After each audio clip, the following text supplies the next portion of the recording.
Olá! Vamos continuar?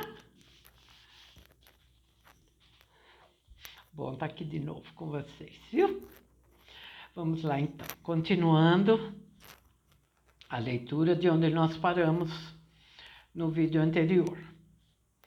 Logo após o primeiro período de ensinamentos de Sua Santidade, ingressei no retiro de silêncio no Toshita Meditation Center.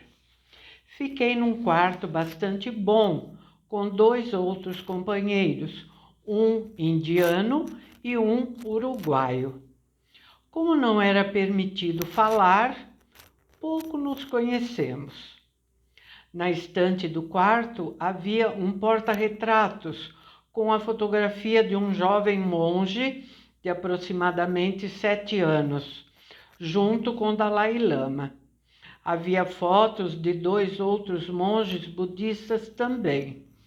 Provavelmente aquele quarto tinha abrigado algum monge importante no passado.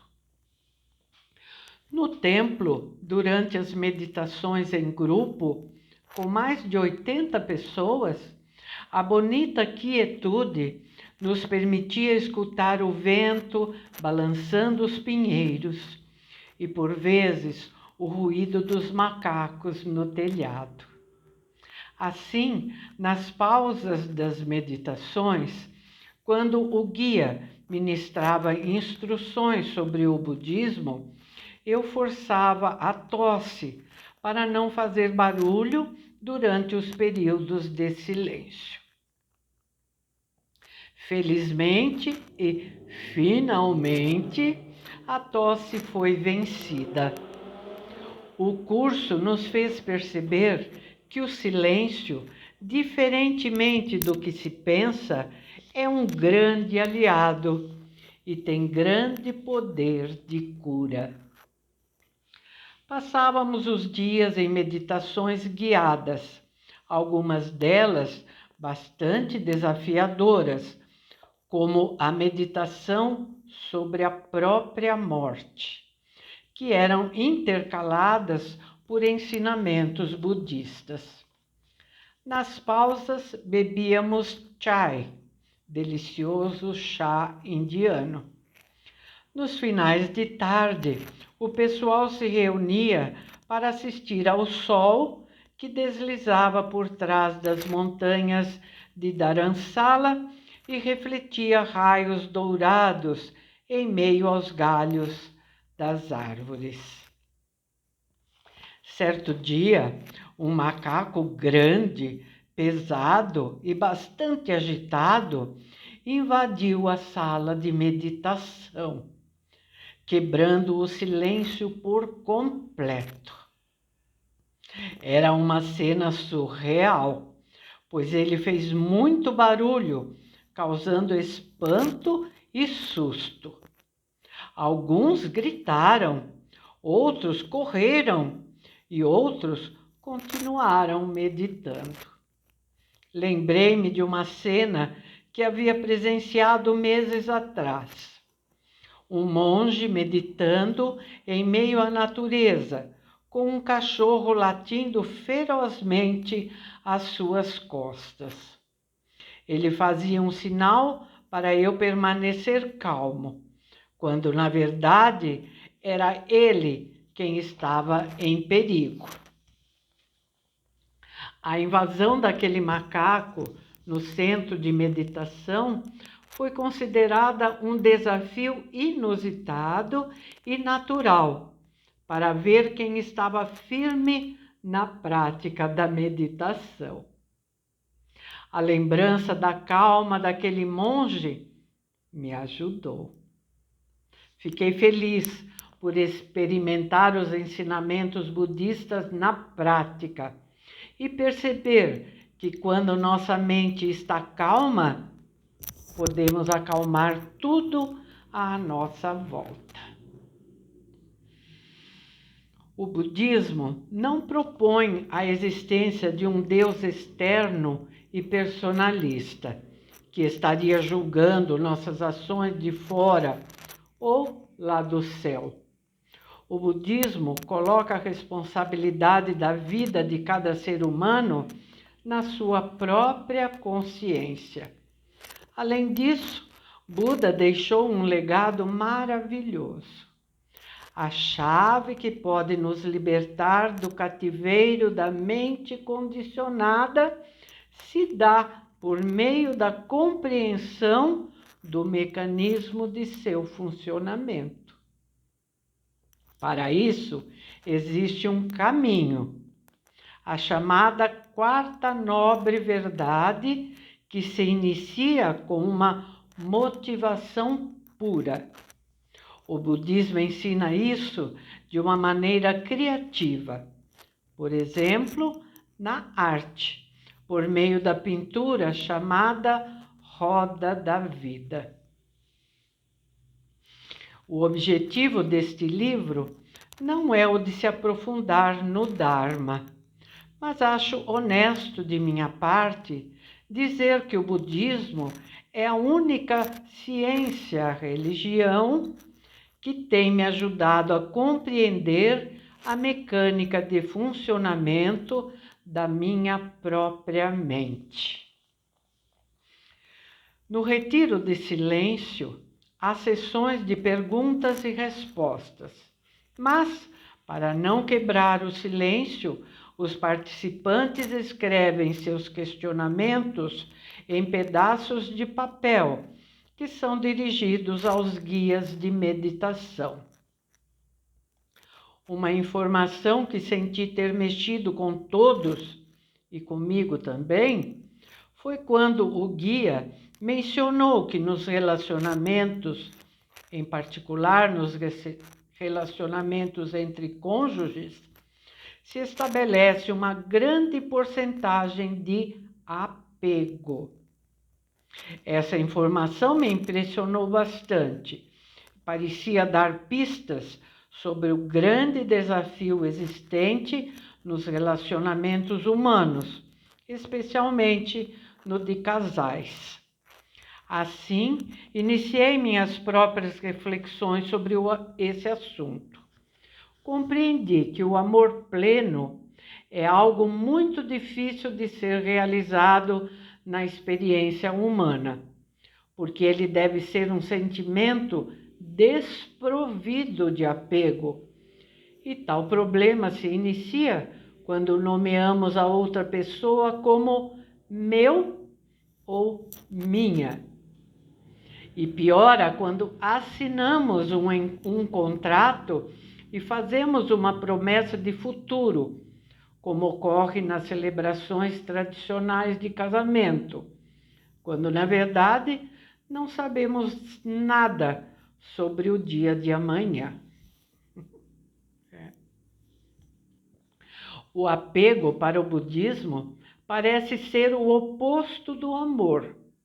E após a fase inicial de romantismo, em algum momento, ou mesmo desde o início, ele parece se infiltrar nos relacionamentos. O budismo diz que o apego é um fator mental que percebe algo ou alguém como atrativo, exagera sua atratividade e deseja possuí-lo.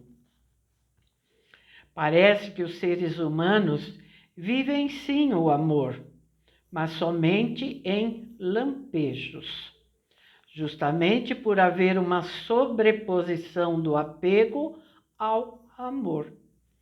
O caminho parece ser descobrir a causa do apego. A segunda nobre verdade de Buda aponta para a origem do sofrimento, dukkha, D-U-K-K-A, dukkha. E é só quando descobrimos como o sofrimento é construído, nesse caso o apego, é que podemos nos libertar dele. O próprio conceito de amor está desgastado e banalizado, possivelmente em todas as culturas humanas, com raras exceções. Além disso, ele é algo muito maior que o amor romântico a que estamos acostumados ver em filmes com finais supostamente felizes. Podemos amar o universo inteiro, todas as pessoas e todos os seres. Contudo, o apego parece ser um grande veneno que nos impede de amar verdadeiramente. Não há nada de bom no apego. Faltavam ainda mais peças para encaixar nesse complexo quebra-cabeça. Para esclarecer melhor esse tópico tão intrigante da vida humana. Um pouco mais tarde, consegui encontrar outras peças bastante lúcidas e as descreverei no livro mais adiante. Depois do curso, tive a sorte de participar de mais 4 dias de culto no templo do Dalai Lama, sobre seus ensinamentos a respeito dos grandes estágios do caminho. Desta vez, o ensinamento tinha sido solicitado por um grupo de praticantes da Mongólia, e foi bastante divertido ver essas pessoas em seus tradicionais roupões coloridos. Deus é o nome, né, da vestimenta. Botas de tecido com a ponta virada para cima, gutals, que é o nome dessas botas, e chapéus, malgais, o nome dos chapéus, com um cone no topo apontando para o céu, que significa ascensão. Dalai Lama lembrou a importância de não se consumir álcool, especificamente a vodka da Mongólia, que me pareceu uma prática comum naquele país.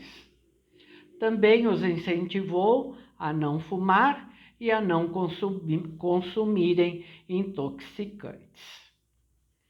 Novamente, o ponto central do ensinamento foi a realização de emptiness. O caminho verdadeiro é a compreensão correta de emptiness, ele disse.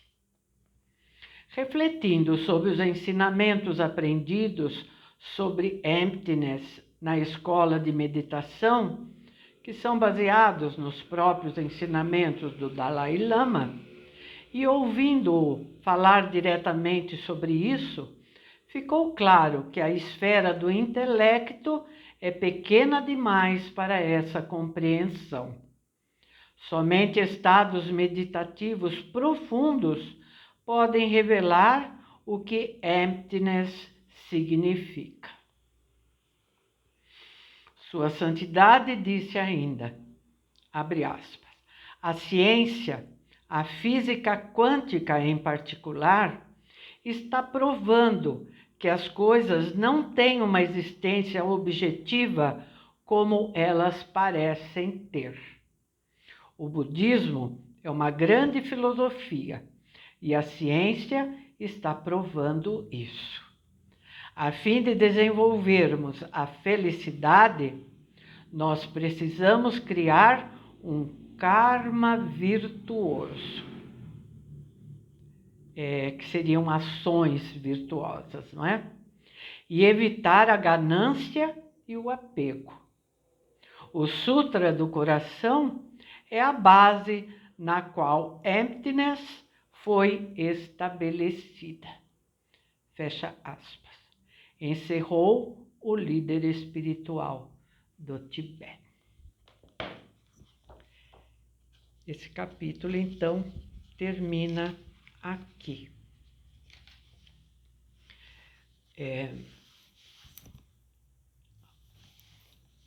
Eu vou aproveitar aqui. Nós temos aqui mais um trecho do poema que se chama... Deixa eu mostrar aqui para vocês.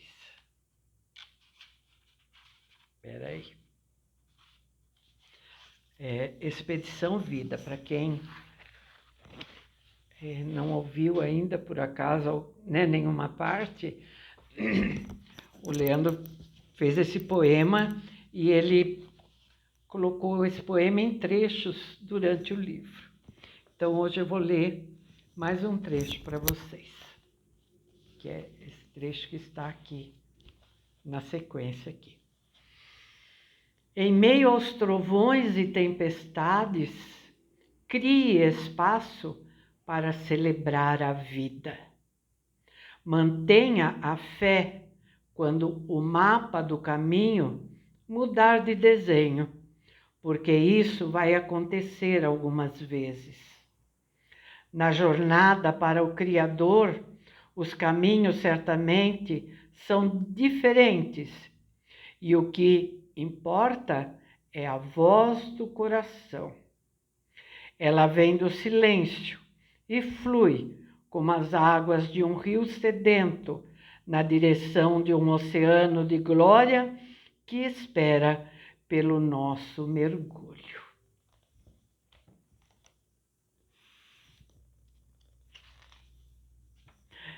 O Leandro colocou aqui no livro algumas fotos que ele fez durante essa viagem. Eu vou mostrar devagarinho aqui para vocês.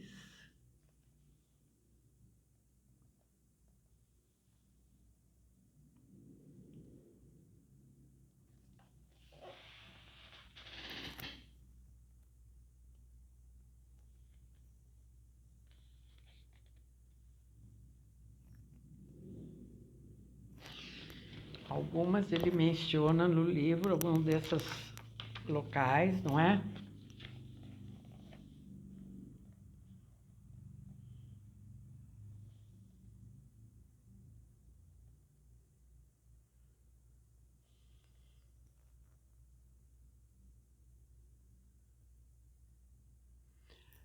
Umas fotos maravilhosas, né?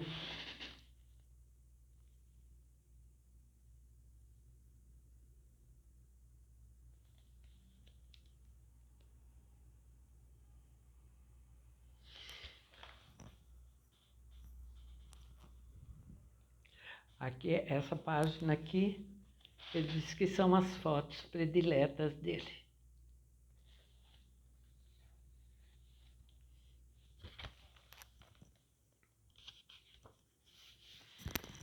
Bom, vamos para a Índia. Acho que dá tempo de ler uma parte, né? Ou vamos deixar a Índia toda para o próximo vídeo.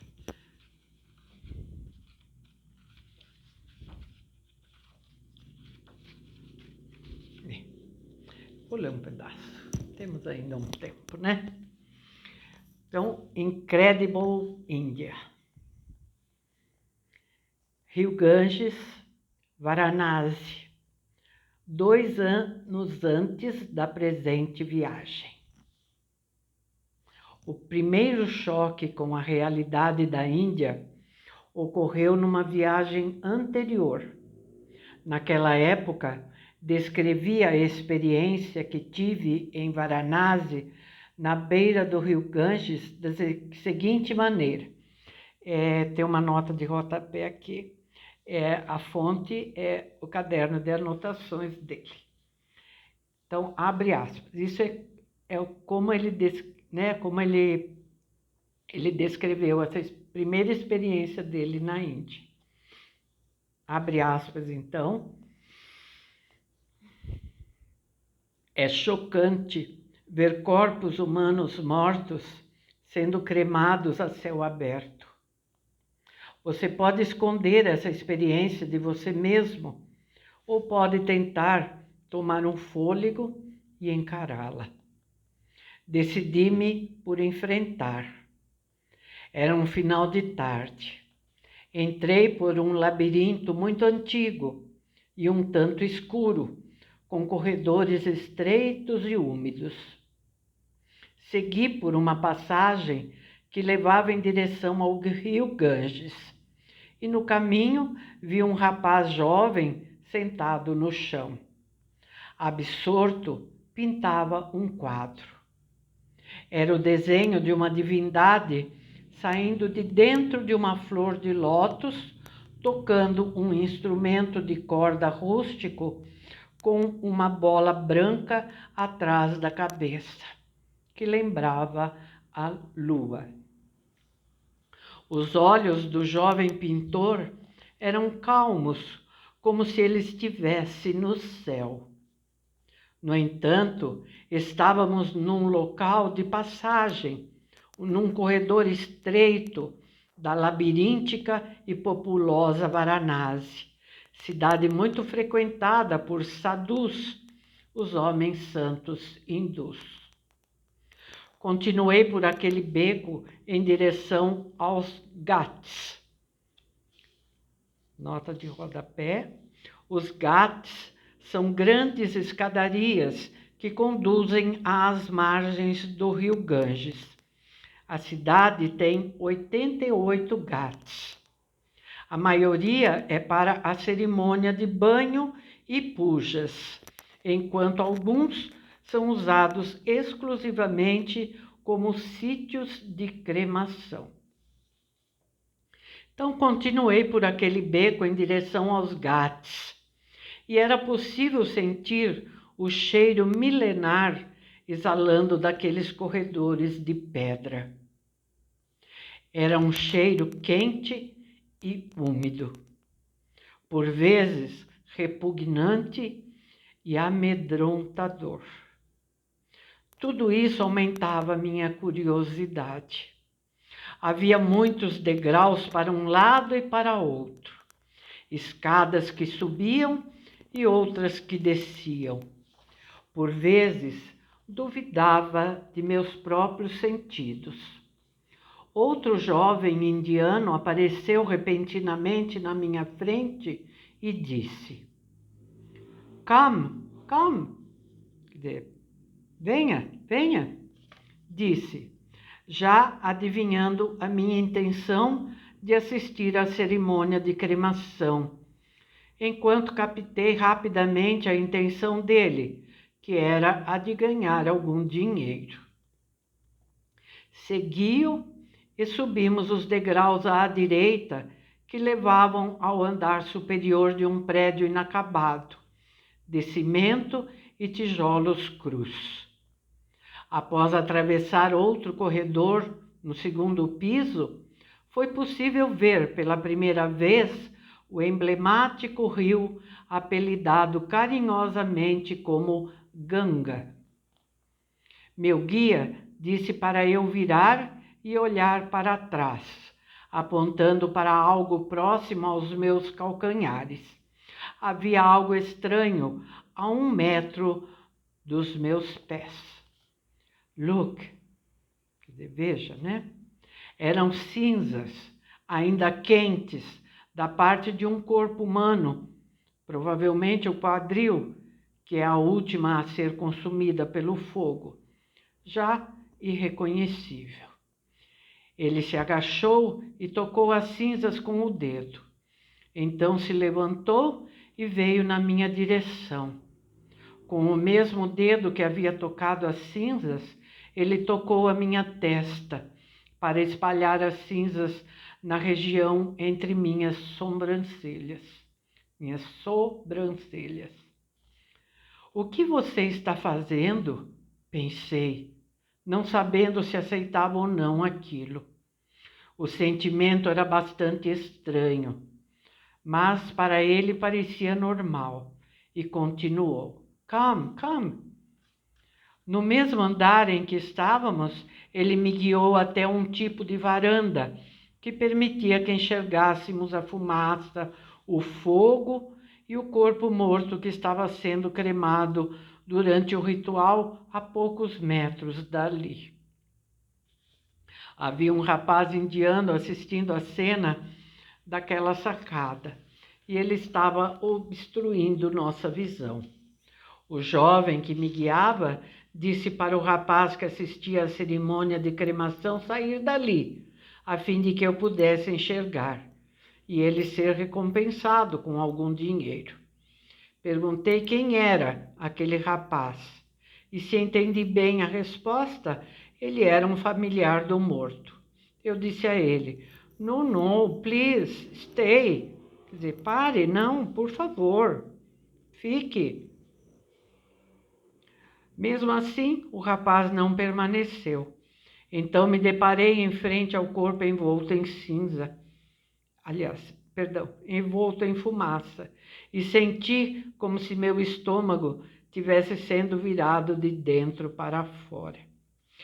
Bom, já chegamos aqui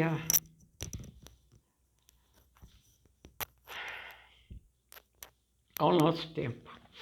Foi difícil ler essa parte.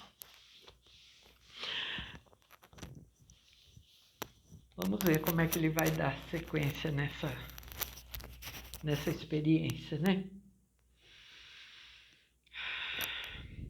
Só vou ler uma frase da sequência aqui.